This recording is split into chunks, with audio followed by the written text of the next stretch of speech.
გამარჯობათ, ეთერშია საზოგადოებრივი არჩევანი ნაზი მეშველიანთან ერთად. გილოცავთ ძვირფასო მეგობრებო 9 მაისს. გამარჯვების დღეს, ეს არის საოცარი დღე.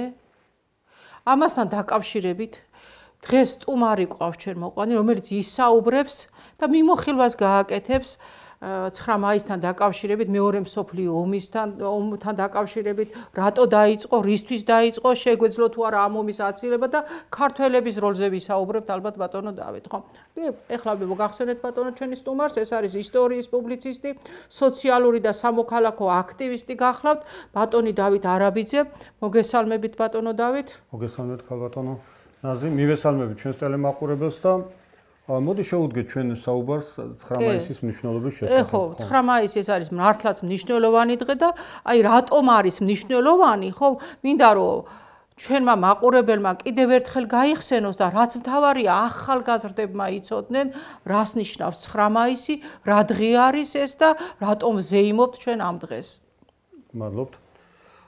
9 მაისის მნიშვნელობა მართლაც დიდი ისტორიული მნიშვნელობა აქვს ამ დღეს, იმიტომ რომ კაცობრიობამ შეძლო გაერთიანების ანტიჰიტლერული კოალიციის შეკვრის მეშვეობით თავიდან აერიდებინა პირდაპირ ვიტყვი პლანეტარული მასშტაბის კატასტროფა. იმიტომ რომ ნაცისტური გერმანიის, ფაშისტური იტალიის და მათი სატელიტების გამარჯვება ეს ნიშნავდა რომ ჩატარდებოდა მთელი კაცობრიობის უდიდესი ნაწილის მიმართ გენოციდის პოლიტიკა, ამოწყვეტის განადგურების პოლიტიკა და ამას გარდა მოხდებოდა უზარმაზარი სოციალური რეგრესი და ფაქტობრივად დაკარნდებოდა ერთგვარი რასობრივი მონობის წესები.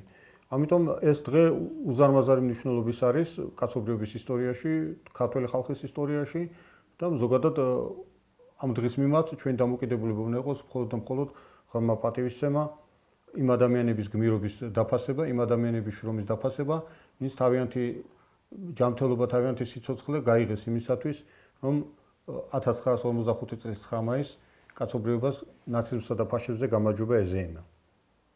დღეს მე მინდა მოდი შევახსენოთ, როდის დაიწყო ეს ომი და როდის სრულდება. კი ბატონო. თავარია ხა ჩვენ ვისაუბროთ იმის შესახებ, რამ განაპირობა თავად ეს მეორე მსოფლიო ომის გაჩაღება. პირველ რიგში უნდა აღინიშნოს ის, რომ მეორე მსოფლიო ომი კერა გაჩაღდა აღმოსავლეთ აზიაში, როდესაც იაპონიის იმპერია თავს დაესხა ჩინეთის რესპუბლიკას 1931 წლის 18 სექტემბერს. ეს რას წარმოადგენდა? ეს წარმოადგენდა პირველი მსოფლიო ომის გაგრძელებას. რამდენადაც პირველი მსოფლიო ომის შემდეგ 1919-20 წლებში შეიქმნა ეგრეთ წოდებული ვერსალ-ვაშინგტონის სისტემა, რომელმაც ხელახლა გადაანაწილა მსოფლიო გავლენის სფეროები დაუკანონა მთელ რიგ იმპერიალისტურ სახელმწიფოებს და ამის შესახებ ჯერ კიდევ 1919 წელს ფრანგმა მარშალმა ფოშმა განაცხადა, რომ ეს არ არის მშვიდობა, ეს არის უბრალოდ 20 წლით დაზავება და მეტი არაფერი. ეს მართლაც ესე აღმოჩნდა და რამ განაპირობა ეს ყველაფერი? პირველ რიგში იმან რომ ფორმალურად ისინი მის გამარჯვებულები იყვნენ იმპერიალისტური სახელმწიფოები, ისინიც უკმაყოფილები იყვნენ პირველი მსოფლიო ომის შედეგებით და მით უფრო უკმაყოფილოები იყვნენ ის სახელმწიფოები, რომელიც პირველ მსოფლიო ომში დამარცხდნენ, განსაკუთრებით გერმანია. შესაბამისად, ამას გარდა უნდა აღინიშნოს შემდეგი ფაქტი, რომ მე-20 საუკუნის 30-იან წლებში ევროპის კონტინენტზე იყო მცდელობა, რომ დაწყებულიყო განიარაღების პროცესი, ამის შესახებ ჟენევაში ჩატარდა კონფერენციები. ამას გარდა იყო მცდელობა შექმნილიყო კოლექტიური უსაფრთხოების სისტემა, რომელიც დაიცავდა ევროპას იმისაგან, რომ იქ არ გადაღურილიყო მეორე მსოფლიო ომის ხანძარი, გადასულიყო მეორე მსოფლიო ომის ხანძარი, მაგრამ ეს შეუძლებელი გახდა მთელი რიგი მიზეზების გამო, მათ შორის იმ მიზეზების გამო, რომ იმპერიალისტური სახელმწიფოები ყოველთვის უყურებენ მიმდინარე მოვლენებს, როგორც დროებით დაზავებას და მათი ბუნებრივი მდგომარეობა გამომდინარე იმიდან, რომ კაპიტალიზმის ღერძი ეს არის კონკურენცია, ხოლო კონკურენციის უმაღლესი ფორმა ეს არის ომი, ისინი ცდილობდნენ ომით გადაეწყვეტათ და დღესაც ესე არის, რა თქმა უნდა, ომით გადაწყვეტონ თავიანთი იმპერიალისტური ინტერესები, იმ ოლიგარქიების ინტერესები, რომელთაც მიზანი არის გადაინაწილონ მსოფლიო ბაზარი, გადაინაწილონ მსოფლიო რესურსები, ბუნებრივი რესურსი იქნება თუ ადამიანური საკადრო რესურსი. ჩაიშალა რა ფორმალურად რა თქმა უნდა 1935 წელს საბჭოთა კავშირმა და საფრანგეთის რესპუბლიკა და ჩეხოსლოვაკეთის რესპუბლიკამ დადეს ხელშეკრულება, რომელიც ურთიერთდახმარებას ითვალისწინებდა და თითქოს დაიძრა პროცესი, ესე ვთქვათ, ევროპაში კოლექტიური უსაფრთხოების სისტემის შექმნისა, რომელიც გახდებოდა გარანტი იმის, რომ ნაცისტური გერმანია, რომელსაც 1933 წელს ხელისუფლებაში მოვიდა ადოლფ ჰიტლერი და მისი ნაციონალ-სოციალისტური მუშათა გერმანული მუშათა პარტია და ასევე იტალიაში, სადაც 1922 წელს ხელისუფლებაში მოვიდა ბენიტო მუსოლინი და მისი ნაციონალური ფაშისტური პარტია, ესენი ვერ შეძლებდნენ ევროპაში თავიანთი ესე ვთქვათ აგრესიის ესე ვთქვათ თავისუფლად განხორციელებას, რადგან მათ დაუპირისპირდებოდა ევროპაში კოლექტიური უსაფრთხოების სისტემა, მაგრამ ისე აღმოჩნდა, რომ მიუხედავად იმისა, რომ საბჭოთა კავშირი მზად იყო, რომ შეესრულებინა ეს ვალდებულები მაგათაც ჩეხოსლოვაკიის რესპუბლიკის მიმართ, ფაქტობრივად საფრანგეთმა უარი განუცხადა ჩეხოსლოვაკიას და ასევე დიდმა ბრიტანეთმაც უარი უთხრა ჩეხოსლოვაკიას, რომლის წინააღმდეგაც ადოლფ ჰიტლერს ჰქონდა ტერიტორიული პრეტენზიები, მოითხოვდა სუდეთის ოლქს, სხვა ტერიტორიებს, რადგან აცხადებდა, რომ არის რეიხი, ანუ იმპერია და ყველა გერმანელი ამ იმპერიაში უნდა გაერთიანდეს. და ის ამბობდა, რომ პირველი მსოფლიო ომის შემდეგ ეს ტერიტორიები, რომელიც დღეს ჩეხოსლოვაკიის რესპუბლიკაში არისო, ესო რადგანაც კომპაქტურად გერმანელებით არის დასახლებული, ესე იგი ეს უნდა შეუერთდეს გერმანიას. ასევე ტერიტორიული პრეტენზიები გააჩნდათ ფაშისტურ იტალიასაც, რასაც ბალკანეთში ინტერესები ჰქონდა ძალიან მნიშვნელოვანი. არა მარტო ბალკანეთში, აფრიკაშიც, მაგრამ ძირითადად ევროპაზე საუბარი ბალკანეთზეა საუბარი. ხო, ამის შედეგად ჩვენ მივიღეთ ის, რომ მოხდა 1938 წლის 30 სექტემბრის მიუნხენის გარიგება.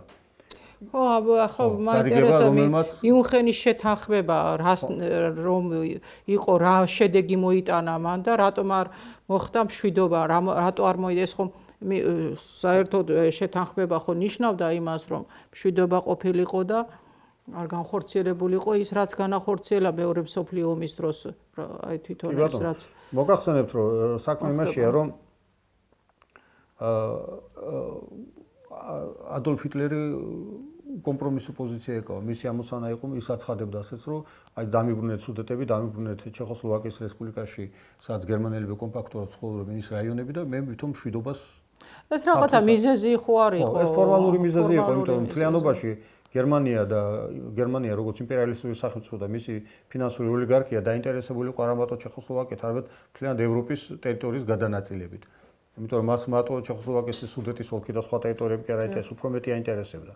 მაგრამ აქ ფიქრობ იმისათვის რომ აერიდებინათ ესე ვთქვათ ჰიტლერული გერმანიის საფრთხე საკუთარი ქვეყნებისთვის და გადაევადებინათ ესე ვთქვათ საომარი კონფლიქტის გაჩაღება, დიდი ბრიტანეთის პრემიერ-მინისტრი ჩემბერლენი და საფრანგეთის რესპუბლიკის პრემიერ-მინისტრი დალადიე წავიდნენ პოლიტიკურ დანაშაულზე პირდაპირ ვიტყვი, მათ გაწირეს თავიანთი მოკავშირე ჩეხოსლოვაკიის რესპუბლიკა და 30 სექტემბერს ქალაქ მიუნხენში შეიკრიბნენ ჰიტლერთან, მუსოლინისთან ეს დალადიე და ჩემბერლენი და მოაწერეს ეგრეთ წოდებული მიუნხენის გარიგებას ხელი. რამაც ფაქტობრივად გამოიწვია ჩეხოსლოვაკიის სახელმწიფოებრიობის მოშლა, დაშლა. დიდი ნაწილი, მნიშვნელოვანი ნაწილი ამ ქვეყნის გადავიდა გერმანიის შემადგენლობაში. დაკარგა ასევე მნიშვნელოვანი რაოდენობით მოსახლეობა, ასევე საზღვრებზე არსებული საფორტიფიკაციო ნაგებობები, რომელიც დანიშნულებაც იყო ჩეხოსლოვაკიის რესპუბლიკის დაცვა გარე აგრესიისაგან და ის აღმოჩნდა უკვე სრულად დაუცველ მდგომარეობაში. მოყვანილი იქნა ადამიანი, პიროვნება, რომელსაც ფორმალურად ჩეხოსლოვაკიის პრეზიდენტი ერქვა გახა და ამ გახამ, რა თქმა უნდა, ასე ვთქვათ, ეროვნული ღარატის პოლიტიკა გაატარა და როდესაც გერმანიამ და ადოლფ ჰიტლერის რეჟიმმა ჩათვალა, რომ ის უკვე საკმარისად ძლიერი იყო, 1939 წლის 14 მარტს გააკეთა განცხადება, რომ ის ახდენს ჩეხოსლოვაკიის სახელმწიფოებრივ სრულ ლიკვიდაციას. ძალიან საყურადღებოა ის ფაქტი, როდესაც ჩემბერლენი ამ მიუნხენის გარიგების დოკუმენტი ჩავიდა ლონდონში, ჩაფრინდა, თვითმფრინავის ტრაპიდან გააკეთა განცხადება, რომ აი მე თქვენ ჩამოგიტანეთ მშვიდობა.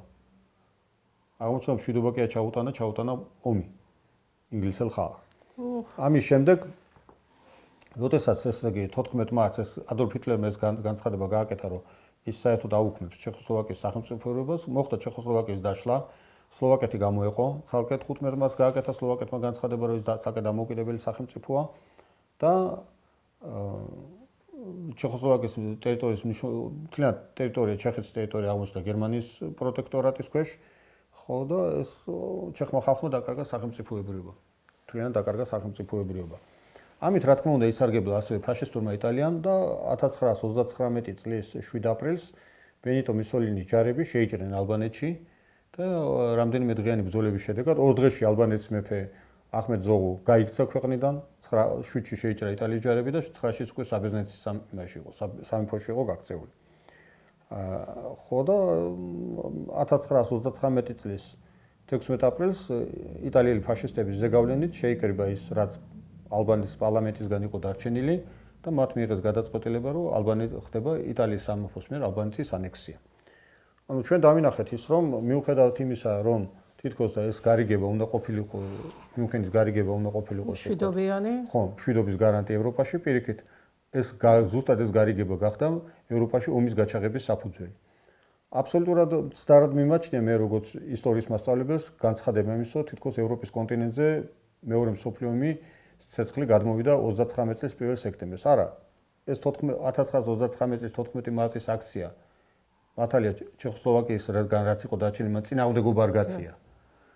და თუნდაც ის 5 დღიანი ბრძოლები, რომელიც ალბანეთში გაიმართა, ჩემი აზრით ეს საკმარისი დასტურია იმისა, რომ აი ეს თარიღები 14 მარტი და 7 აპრილი უნდა იქნეს აღებული ევროპაში მეორე მსოფლიო ომის ცეცხლის გადმოსვლის თარიღება და არა 1 სექტემბერი. ესეთი მნიშვნელოვანი რაც ამ ვითარებაში შეიქმნა იყო ის რომ უკვე 1939 წლის 23 აგვისტოს საბჭოთა კავშირსა და გერმანიას შორის 10 წლის ვადით დაიდო თავდასხმელობის ხელშეკრულება. ეს ნათელი იყო რომ საბჭოთა კავშირი რადგან აღმოჩნდა პირისპირ ნაცისტურ გერმანიასთან იმ პირობებში, როდესაც ნაცისტური გერმანია სულ უფრო ძლიერდებოდა, ამ ვითარებაში საჭირო იყო ისეთი პოლიტიკური გადაწყვეტილების მიღება, რომელიც დროებით მაინც გადაავადებდა ამ ომს და მისცემდა საბჭოთა კავშირს შესაძლებლობას თავიდან მოეხდინა ესე ვთქვათ გადაიარაღება, შეექმნა ახალი შენაერთები, ახალი საჯარისო ფორმირებები, რომლებიც როდესაც ეს მოხდებოდა ეს თავდასხმა და ეს თავდასხმა რა თქმა უნდა მუსალუდნელი იყო, საბჭოთა კავშირი მზად იქნებოდა ამ თავდასხმის თავიდან თავდასაცავად. აი ეს იქნებოდა მნიშვნელოვანი. ამას გარდა რამდენად ჩემთვის ცნობილია, გათვლა იყო ასევე იმაზე, რომ 1939 წლიდან თუ 53 წლამდე მოახერხებდა საბჭოთა კავშირი ომის არიდებას. ეს მისცემდა 5 წლიანი პერიოდის განმავლობაში საბჭოთა კავშირს თავის სამრეწველო პოტენციალის გაორმაგების შესაძლებლობას. ეს რა თქმა უნდა ანალოგიურ შესაბამისად ნიშნავდა იმას, რომ საბჭოთა კავშირის სამხედრო პოტენციალიც გაორმაგდებოდა. აი ამას ემსახურებოდა 1939 წლის 23 აგვისტოს საბჭოთა კავშირსა და გერმანიის მთავრობებს შორის თავდასხმელობის ხელშეკრულების ხელმოწერა. მაგრამ რა თქმა უნდა თვითონ კავშირმა, ახლა საბჭოთა კავშირმა, აი რა როლი ითამაშა მეორე მსოფლიო ომის მოგებაზე და აი ეს რომ არ ყოფილიყო მაგალითად საბჭოთა კავშირი. ხო, რომ ჩამოშლილი იყო საბჭოთა კავშირი, რა შედეგები დადგება, კი ძალიან საინტერესოა. აი რომ არ ყოფილიყო კავშირი თვითონ და აი ყოფილიყო ცალ-ცალკე მიგვეღო ამ 15-14 რესპუბლიკას მიიღო მონაწილეობა. აი ეს რა შედეგი შეიძლება ყოფილიყო ან რა შედეგი მოიტანა თვითონ ამ კავშირმა.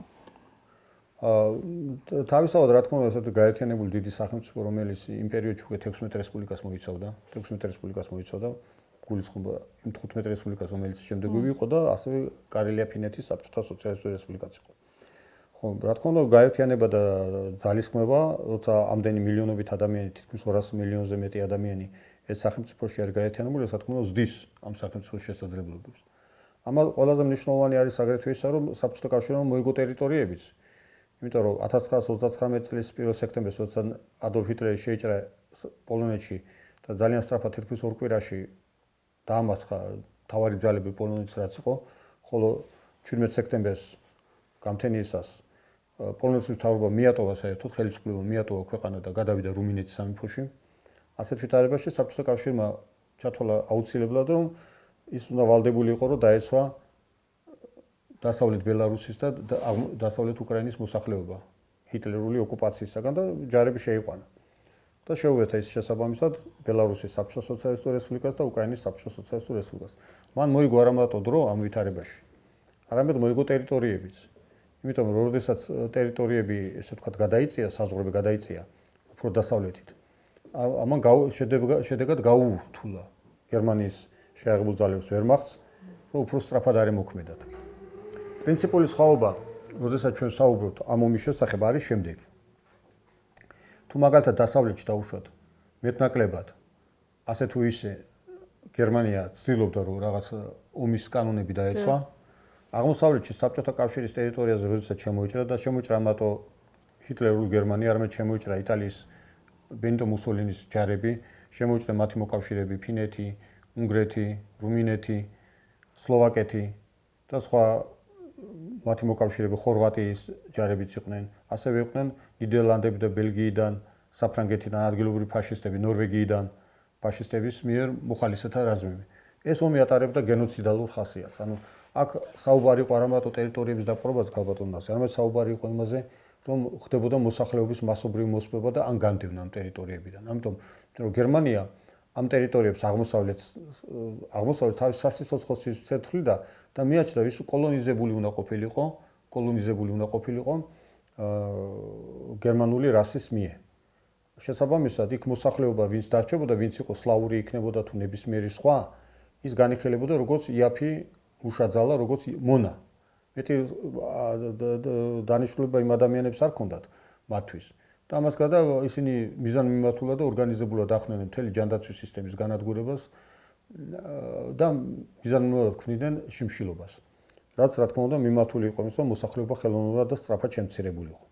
მაგრამ პრინციპული სხვაობა რაც იყო ის, როდესაც ეს ევროპის ნაცისტური და ფაშისტური სახელმწიფოების ბლოკის რო შემოიჭრა საბჭოთა კავშირი, პრინციპული სხვაობა იყო ის, რომ აქ მათ დახვდა სულად სხვა კატეგორიის ადამიანები. სულ სხვა ადამიანები იყვნენ, რომლებიც სოციალისტური სახელმწიფოს მოქალაქეები იყვნენ და სულ სხვა ღირებულებები ჰქონდათ.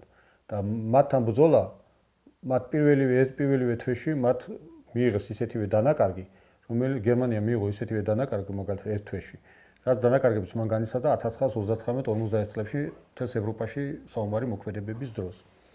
შესაბამისად, ბრძოლა ატარებდა გააფთრებულ ხასიათს, რა თქმა უნდა, პირველ პერიოდში მუშურგულეხური წითელი არმია უკან იხევდა, მაგრამ ეს უკან დახევა იყო საბრძოლო უკან დახევა და არა ესე თქვა პანიკური გაქცევა.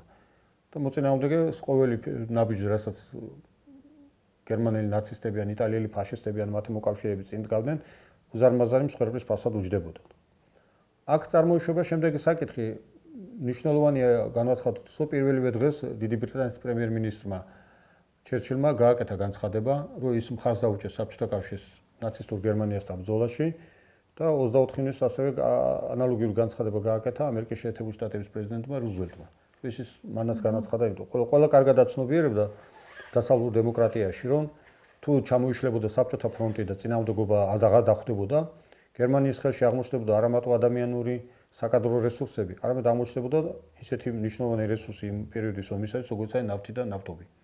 აი ნავთობპროდუქტების აღმოჩენა იმათ ხელში, გერმანიის ხელში, ეს გამოიწვევდა გერმანიის შეერაღებული ძალების და მისი სატელიტების მნიშვნელოვანეს გაძლიერებას. და მას უკვე იქნებოდა საშუალება არა მარტო შეჭრილიყვნენ პირდაპირ ინგლისში, არამედ მათ ექნებოდა მთელი შესაძლებლობები იმისათვის, რომ თანასწორად და პირიქით შეტევითი ოპერაციები ეწარმოებინათ შეერთებული შტატების წინააღმდეგ და მათ შორის ლათინურ ამერიკაშიც იყვნენ პოლიტიკური ძალები, რომელიც ადოლფ ჰიტლერზე და ბენიტო მუსოლინიზე იყვნენ ორიენტირებული და მათი მეშვეობით შეეძლოთ კიდე დესანტირება განეხორციელება მთელი ლათინურ ამერიკის ქვეყნებში.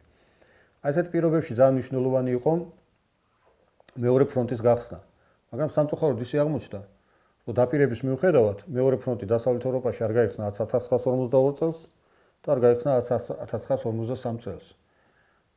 საქმე იმაშია, რომ აი ამ პერიოდში ყველაზე მძიმე პერიოდები იყო ეს, რა თქმა უნდა 50 წელსთან ჩათვლით, ხო, საბჭოთა კავშირის ფაქტობრივად ერთიერთზე უხდებოდა ბრძოლა.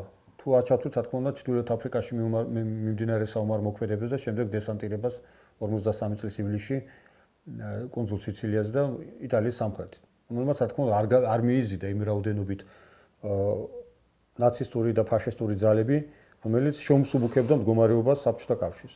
მაგრამ ჩვენ ვიცით, რომ ქართველი ერისა და საბჭოთა საქართველოს მონაწილეობით კავკასიის ბრძოლებში გერმანელმა ნაცისტებმა, იტალიელმა ფაშისტებმა, რუმინელმა ფაშისტებმა მარცხი განიცადეს, ასევე კატასტროფული მარცხი განიცადეს მათ სტალინგრადის ბრძოლაში, მანამდე მათ ვერ შეძლეს მოსკოვის აღება და უკვე შემდგომ 1953 წლის ივლისში კურსკის შვერილთან გამართულ ბრძოლებში გერმანიის შეერაღებულმა ძალებმა მithმოკავშირეობა ისეთი მარცხი განიცადეს, რომ უკვე მათ შეტევითი ოპერაციების ჩატარება აღარ შეეძლოთ. დიდი შეტევითი ოპერაციებს. კი, კონტრშეტევებს სხვადასხვა უბნებზე ახორციელებდნენ. კურსკის ბრძოლა ყველაზე ერთ-ერთი ამან განაპირობა გადამწყვეტი როლი ითამაშა. კი, იყო, იმიტომ რომ აი იმ პერიოდში ზუსტად კურსკის ბრძოლის პერიოდს დაემთხვა ასევე, როდესაც იქ სამხრეთ იტალიაში გადასხდნენ ინგლისისა და ამერიკის ჯარები და ამ პერიოდში მოხდა დაახლოებით ბენიტო მუსოლინის დამხობა იტალიაში 25 ივლისს ფაშისტური რეჟიმის დამხობა და გერმანიას რა თქმა უნდა რაღაცა ნაწილი ჯარების იძულებული გახდა რომ იტალიაში გადაესროლა რომ მათ იქ ფრონტის ხაზი შეენარჩუნებინა. ხო, ერთ-ერთი ყველაზე მნიშვნელოვანი რაც მინდა აღვნიშნო არის ის რომ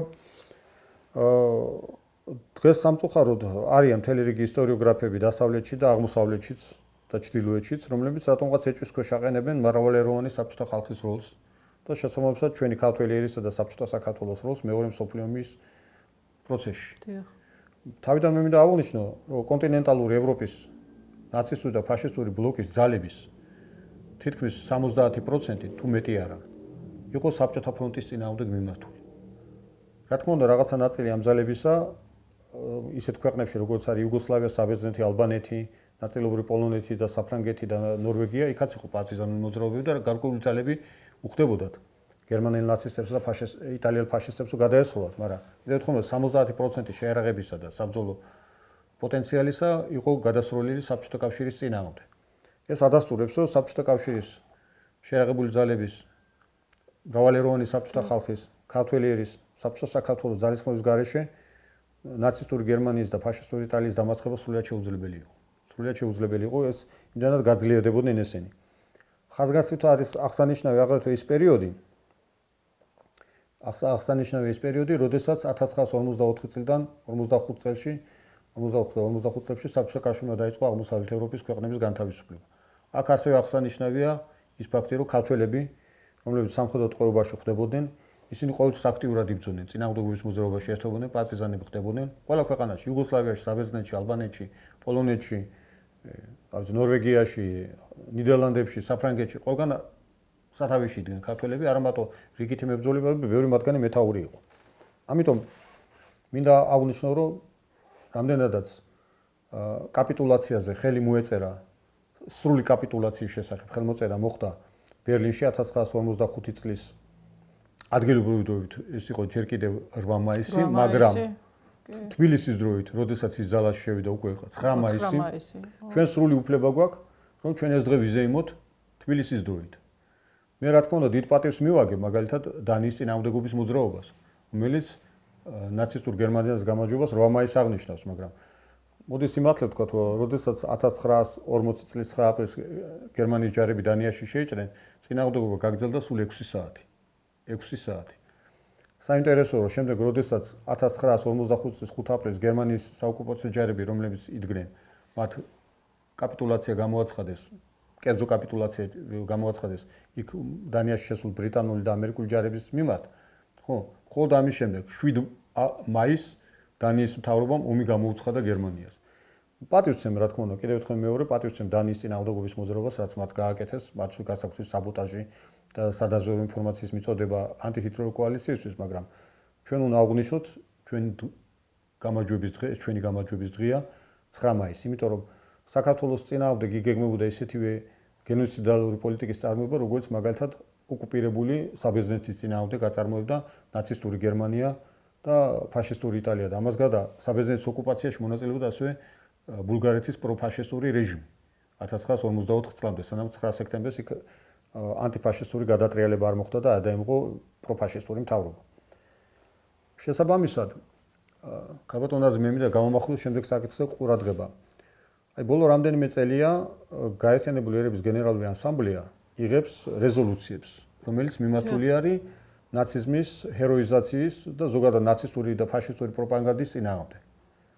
ძალიან გასაკვირია ჩემთვის, თუ რა მოტივებით ხელმძღვანელობს საქართველოს მთავრობა და საგარეო საქმეთა სამინისტრო და არ აძლევს ჩვენს წარმომადგენელს, ჩვენს გაერთიანებული ერების გენერალურ ასამბლეაში ხო წარმოადგენელი ყავს, რომ მან ხმა მისცეს ამ რეზოლუციას. აი მე ვეკითხები ქალბატონ მაკაბოჭორიშვილს, რას უნდა დაველოდოთ ჩვენ? უცნაურია, გასაკვირია. უზარმაზარი მსხვერპლი, რომელიც ქართველმა ხალხმა გაიღო 700,000 ქართველი და საქართველოს მკვიდრი ომობდა ნაციზმის და ფაშიზმის წინააღმდეგ და დღეს საქართველოს წარმომადგენელი გაეროში ხმას არ აძლევს რეზოლუციას, რომელიც არის მიმართული ნაციზმის და ფაშიზმის ჰეროიზაციის წინააღმდეგ. ჩემი თქმა უნდა იქნებოდა ქალბატონი მინისტრისადმი, როგორც კი შემდგომ დაისმება ეს საკითხი გაეროს გენერალურ ასამბლეაში და საჭირო გახდება ამ რეზოლუციის კენჭისყრა, ვთხოვ რომ საქართველოს წარმომადგენელმა საქართველოს სახელმწიფომ მხარი დაუჭიროს ამ რეზოლუციას, იმიტომ რომ ჩვენ ხედავთ რომ ნაცისტური, ნეონაცისტური და ნეოფაშისტური ბაცილა ევროპაშიც და სამწუხაროდ საქართველოში შემოაღწია და ჩვენ ამას უნდა დაუპირისპირდეთ და უნდა დაუპირისპირდეთ მათ შორის სამართლებრივი, მათ შორის საერთაშორისო სამართლებრივი პოზიციის თვალსაზრისით. მე მინდა აქცევებ ვთხოვო საქართველოს პარლამენტის თავმჯდომარეს ბატონ შალვა პაპუაშვილს, რომ ისეთი ანაქრონისტული აქტი, რომელიც 2011 წელს სააკაშვილის რეჟიმმა და მისმა პარლამენტმა მიიღეს, ეგრეთ წოდებული თავისუფლების ქარტია, ეს უკვე უნდა გაუქმდეს. დიდი ხანია გასაუქმებელია. იმიტომ რომ ეს არა მარტო მიკერძოებული ყალბი და მცდარი, ესე ვთქვათ, პოსტულატებითა და იდეოლოგიური დოგმებით არის ახსავს ეს ქარტია. არამედ ის ხელს გვიშლის ჩვენ ღირსეულად აღვნიშნოთ ქართველი ხალხის და საბჭოთა საქართველოს წვლილი მრავალეროვანი საბჭოთა ხალხის დიდ სამამულოში გამარჯვებასა და ასევე ევროპის ქვეყნებისა და ხალხების განთავისუფლებისათვის ბრძოლებში გაღებული ღვაწლი და სვერბლი. ეს ეგრეთ წოდებული თავისუფლების ხალხია გასაუქმებელია და ვთხოვ ბატონ პარლამენტის თავმჯდომარეს, პარლამენტის წევრებს, რომ მოდი ვიზრუნოთ ამაზე და გადავდგათ ეს ნაბიჯი, რაც მოგცემს საშუალებას, რომ გამოხატოთ ჩვენი ღრმა პატივისცემა იმ დიდი მსხვერპლისმა, რაც ქართულმა ხალხმა გაიღო, რაც საბჭოთა საქართველომ გაიღო და ეს აქტი, ეს სამარცხინო აქტი, რომელიც 2011 წელს იქნა მიღებული, გაუქმებული იქნეს.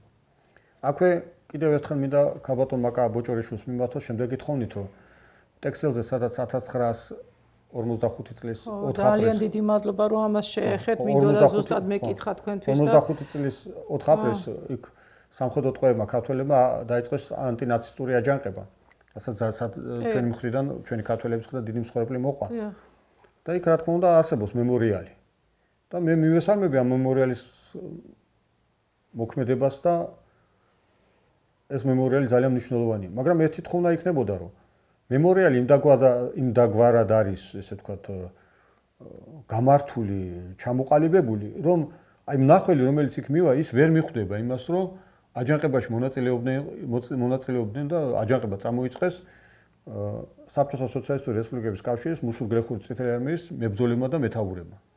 იქ აბსოლუტურად არ არის ნაჩვენები ის ფაქტი და ასეთი სიმბოლიკა არ არის, ის სიმბოლიკა, რა სიმბოლიკითაც ქართველი საბჭოთა მეომრები, მეთაურები, პოლიტიკური მებრძოლები მსახურობდნენ საბჭოთა კავშირის მუშურ-გლეხურ წითელ არმიაში.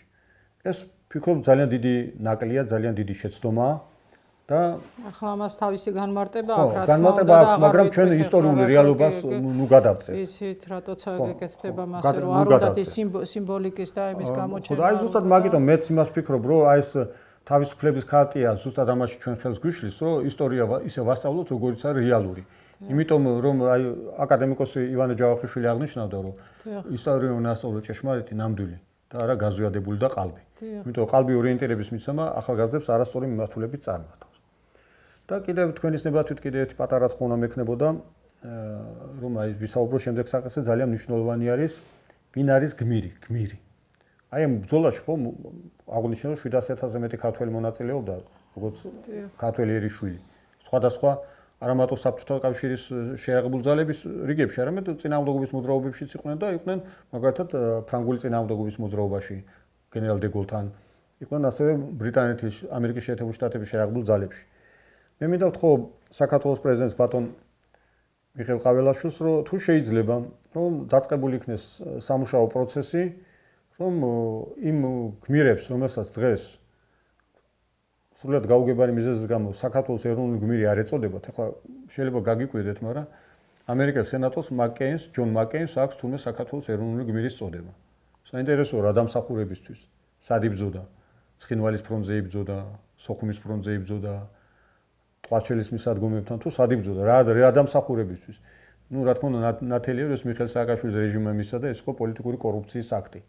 ხას უსვამ პოლიტიკური კორუფციის აქტი იყო ამერიკის შეერთებული შტატების სენატორ ჯონ მაკკეინისათვის საქართველოს ეროვნული გმირის წოდების მინიჭება, იმიტომ რომ ამ ადამიანს არაფერი გმირული საქართველოს სახელმწიფოსა და ქართველი ერისათვის არ ჩაუდენია. მაშინ როდესაც ჩვენ ეროვნული გმირი არა გვაქვს მიწოდებული, მინიჭებული ისეთი ქართველებისაც, რომლებიც მოწამეობრივად აღესრულნენ ნაცისტური გერმანიის, ფაშისტური იტალიის წინააღმდეგ ბრძოლაში, მათ საკონცენტრაციო ბანაკებში, მაგალითად იაკობ იოსებიძე ჯუღაშვილი, ზოია მათესასული რუხაძე, ხო?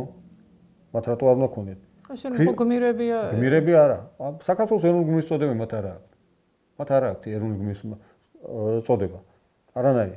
მაგალითად, ზოია მათესასულ რუხაძეს აქვს უბრალოდ ესეთი მედალი აქვს, საბჭოთა მედალი აქვს მინიჭებული.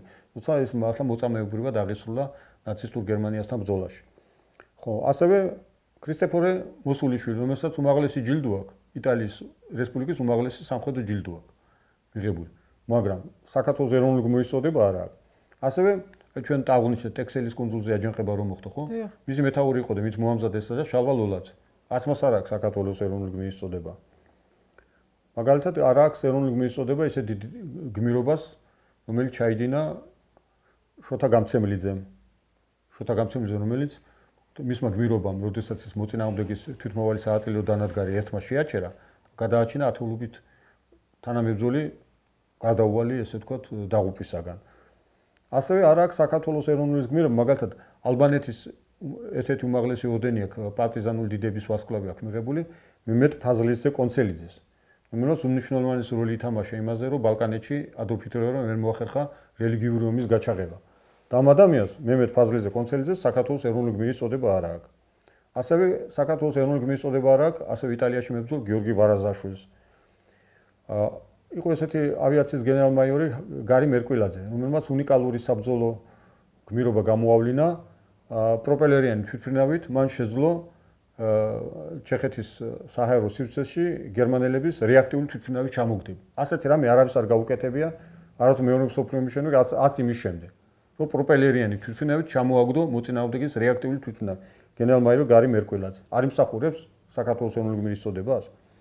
ხო, მაგალითად საქართველოს ეროვნული გმირობას არ იმსახურებს შავი ზღვის ფლოტის დაზვერვის მეთაური იყო დავით ნამგალაძე, რომელმაც სადაზვერო მონაცემების სწორი გაანალიზებით გააკეთა ისო, როდესაც 1940 წლის 22 ივნისს შავი ზღვის ფლოტს თავს დაესხა ნაცისტური გერმანიის ავიაცია, ნახევარი თვითმფრინავების უკან ვერ გაფრინდა. ანუ ამ ადამიანმა თავის სადაზვერო ფუნქციები შეასრულა უმაღლეს დონეზე და შავი ზღვის ფლოტი, რომელიც რა თქმა უნდა საბჭოთა საქართველოსაც იცავდა, მოწოდების დონეზე აღმოჩნდა და მოწინააღმდეგე ის ვერ გააკეთა, რაც მაგალითად გააკეთა ბელარუსიაში, უკრაინაში. აი ამ ტერიტორიებსაც მოულოდნელი აღმოჩნდა მისი თავდასხმა. არ იმსახურებს დავით ნამგალაძე საქართველოს ეროვნულ გმირობას. ასევე არ იმსახურებენ, დავიჯერო, გენერალ-პოლკოვნიკი კონსტანტინე ლესელიძე, გენერალ-პოლკოვნიკი პორფილე ჩანჩიბაძე საქართველოს ეროვნულ გმირობას. მათ უზარმაზარი დამსახურება აქვთ. კონსტანტინე ლესელიძე მოწინააღმდეგე შეაჩერა კავკასიის ქედზე. თუ შემოიჭრებოდნენ ისინი, აქ უზარმაზარი მსხვერპლი მოხდებოდა მშვიდობიან მოსახლეობაში. ამიტომ ჩემი თხოვნა არის საქართველოს პრეზიდენტის ბატონ მიხეილ ყაველაშვილის მიერ გთხოვთ ბატონო პრეზიდენტო სამუშაო ჯგუფი შექმნით და რა თქმა უნდა ამ სიას შეიძლება კიდევ ბევრი ათეულობით ადამიანის სახელი და გვარი დაემატოს და მივანიჭოთ ასეთ ადამიანებს საქართველოს ეროვნული გმირის წოდება, რადგან ახალგაზრდებს ჰქონდეთ სწორი ორიენტირები, მათ იცოდნენ რეალურად ვინ არის გმირი. ჯონ მაკეინი კი არ არის საქართველოს ეროვნული გმირი, რომელსაც გადა მიხეილ სააკაშვილის რეჟიმის პოლიტიკური ლობირებისა, სხვა არაფერი არა გაკეთებული საქართველოს სასარგებლოდ. ხო, საქართველოს გმირები არიან ეს ადამიანები და კიდევ მრავალი ათეულობით და ასეულობით ქართველი, მებრძოლი, ასევე შრომის გმირები, რომლებიც ზურგში იბრძოდნენ, მინდა იცოდნენ ადამიანებმა, რომ საბჭოთა საქართველო მაგალითად 1941-45 წლებში აწარმოა იმდენივე ცეცხლსასროლი იარაღი, პისტოლეტყამფები და სხვა შეიარაღება ცეცხლსასროლი, რომელმაც სულად აღჭურვა 700,000 ადამიანის აღჭურვა შეიძლებოდა საქართველოში ამ 4 წელს განმავლობაში დამზადებული საბრძოლო იარაღი. ანუ მინდა კიდევ ერთხელ აღვნიშნოთ, ჩვენ უნდა პატივი მივაგოთ ჩვენს გმირებს, ჩვენს ქართველიერის და საბჭოთა საქართველოს მიერ გაღებულ მსხვერპლს და ღვაწლს, უნდა სოფლიო მიცოდეს, განსაკუთრებით ევროპამ უნდა იცოდეს, რომ ის თავისუფლება, რაც მათ მიიღეს ნაცისტური და ფაშისტური რეჟიმების დამხობის შედეგად, მათ შორის ქართველი ხალხის და საქართველოს დიდი დამსახურებაა. კიდევ ერთხელ მინდა მიულოცო ეს დღე ყველა იმ ვეტერანს, რომელიც დღეს ჩვენს გვერდით არის, რომელიც სიხარულით შეხვდება ამ დღეს 9 მაისს და მინდა უსურვო მათ ხნეობა, ჯანმრთელობა, ყოველივე საუკეთესო, ხოლო ახალ თაობას მინდა უსურვო, რომ ქონოდეთ მათ სწორი ორიენტირები, ქონოდეთ მათ სწორი ცოდნა, მართალი ცოდნა და მათთვის სამაგალითო იყვნენ ის გმირები, რომლებიც ჩვენი სამშობლო, ჩვენი ქვეყანა, ჩვენი ხალხი ასახელეს ევროპულ ნაციზმთან და ფაშიზმთან უკომპრომისო ბრძოლაში. გაუმაჯოს 9 მაისის გმირებს, გაუმაჯოს 9 მაისი. გილოცავთ ყველას ნაციზმისა და ფაშიზმის დამარცხების დღეს და მოწინავე კაცობრიობის ქართველისა ჩვენ ძვირფას საქართველოს გამარჯვების დღეს. გაუმაჯოს 9 მაისი. ეთერში იყო ისტორიის პუბლიცისტი, სოციალური და სამოქალაქო აქტივისტი დავით არაბიძე. ეთერში იყო საზოგადოებრივი არჩევანი, გილოცავთ გამარჯვების დღეს, წარმატებები ჩვენს ქვეყანას და მშვიდობა.